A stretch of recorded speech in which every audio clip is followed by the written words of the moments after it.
For 6 years, WikiLeaks founder Julian Assange has lived in the Ecuadorian embassy in London. Initially, only the internet kept him connected to the outside world, but since 2016, that has been taken from him. A man like Assange has a lot of enemies, of course, but also friends, and one of his closest is actress and model Pamela Anderson. She has called Assange a hero. She says she now fears for his safety as he has been increasingly cut off from the outside world. Pamela Anderson joins us tonight. Thanks a lot for coming on. Hi, how are you? Really well, thanks. The obvious question I can't resist asking, how do you know Julian Assange? I know, it's kind of a funny pairing, but I met him through Vivienne Westwood. Vivienne Westwood is a dear friend of mine, and she's a great supporter of his, and she knew that I would love his cause, and she thought I'd be great to meet him, and just, and we get along great. I see him a lot. I've known him for many years now, and he's a great testament to the human spirit to be in a situation that he's in and to have the fight that he has in him and the sense of humor. I mean, he's really an incredible person. So it raises an interesting question. Given what you just said, why has he received almost no support from the entertainment world in Hollywood, for example? Well, I think those are big Clinton supporters, and people have misunderstood that his intention was not to get Trump elected. It was to give true information so people could make educated decisions about the person they wanted to vote for. So people want to blame somebody, and so they blame him. Yes, I get a lot of flack for it too when I'm in Hollywood. So the idea is if you support Assange, you're somehow against Hillary Clinton? In some cases. Huh. Yeah. Now, you also know Vladimir Putin. Do you believe, remarkably, impressively, what do you make of the allegation that Assange and Putin were working together to expose Hillary's emails? It's crazy. It's a crazy. Everyone likes to blame Russia when anything goes wrong in America. And I've spoken at the Kremlin many times, and the last time I was there, there was something happening, and the first thing they say to me, "So, what have we done wrong this time?" It's kind of a common joke that America likes to blame them for everything. So, I was with Julian before the election, and he had no idea. He really did not think that Trump was going to win the election, but it turned out the way it did. Some people are happy. So you're speaking at the Kremlin. You're hanging with Julian Assange, the Ecuadorian embassy in London. Did you ever ask yourself, how did I get here exactly? Is this the life path that you planned? I'm an animal activist. I've been an activist for animals since I was young, and then I spoke about the environment. I spoke about a green economy in Vladivostok. They invited me to the Kremlin. They loved the way I was speaking, and I touched a lot of people, and so they really wanted me to continue my work in Russia, and that was just a coincidence. I'm on the Russian Council of IFA, which is the International Federation of Animal Welfare, and pardon me? Oh, and so it just is a coincidence that I know all these kind of crazy, wild, intelligent, interesting people.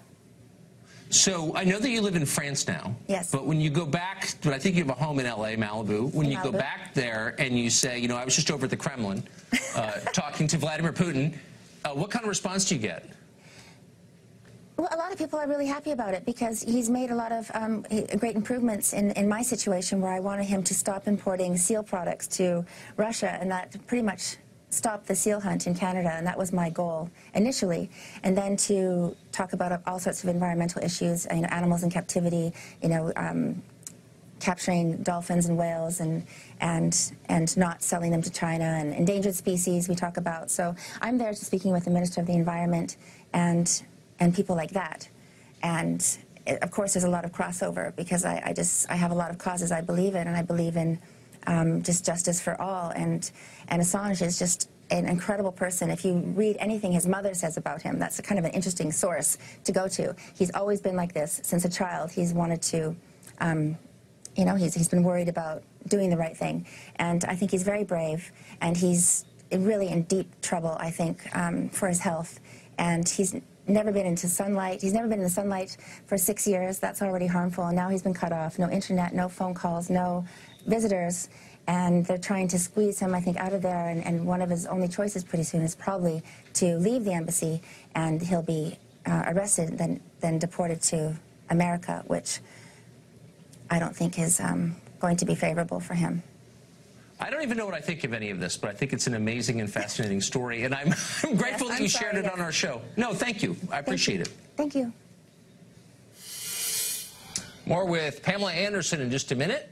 She is no fan of Uber. She'll tell you why. I say, you know, if you're a sexual offender, you can probably get a job at Uber. And there's more. Pamela Anderson coming up. But then the conversation turned to the taxi services Uber and Lyft. Both have proved popular with the public. Pamela Anderson is not a fan. She is campaigning against ride-sharing apps. She says they exploit their drivers and endanger passengers. Watch this. You almost never hear that complaint. They lure in drivers and exploit them. Tell us what you mean. Well, I know everybody knows about the difficulties that they're experiencing. People are being sexually assaulted. That's common knowledge, and it's being exposed everywhere. But also, the drivers are being exploited. They are hired as kind of third-party providers, so the Uber's not taking responsibility for any of their wrongdoings. But also, they're not receiving health care or any of the things that they should be receiving as employees. Wait, I'm confused, though, because the people who run Uber, for example, are very socially conscious. They're progressive. They're obviously very good people. They say they're very good people, and they're also incredibly rich. Why wouldn't they pay for their health care for the drivers? I don't understand that. Exactly. That's what we're fighting for, is to have that for them, because that will also, you'll be able to get better quality drivers, more qualified drivers, and if people have, you know, real benefits and minimum wage even. But I don't understand why nobody says anything about this. If a factory were paying people what Uber pays per hour and not paying for their health care, or when Walmart did it, people jumped up and down and said this is exploitation, but for some reason Uber gets a pass. Why? Well, you know, it's technology, it's evolution. We have to right the wrongs, and I say, you know, if you're a sexual offender, you can probably get a job at Uber. You can probably be an Uber driver. They don't do the background checks. No, and I have two children. No. Well, I mean, I'm not for these ride-hail apps because it's a false sense of security. You know, my father used to always, you know, would pick me up at night, and we send these strangers to go pick up our children, and, you know, maybe a late night out or drinking too much, and you know, instead of, it's just a false sense of security because it's an app that it's safe, and it's not safe. It still has bugs to be worked out, and it also needs to protect and supply, you know, proper payment to these drivers. Anybody can be an Uber driver, and they have to fine-tune that. So are you saying that the billionaires who run Uber are so greedy that they won't take responsibility for their own employees, won't even admit they are employees? Well, I think that people are finding all these loopholes. They have to tighten it up. It's new, you know, so it's sad that a lot of people are being affected like this, the actual employees, the drivers, and, you know, the drivers are the core of the business, so they can't get around that. It's the beauty of cable news. We will make America great again.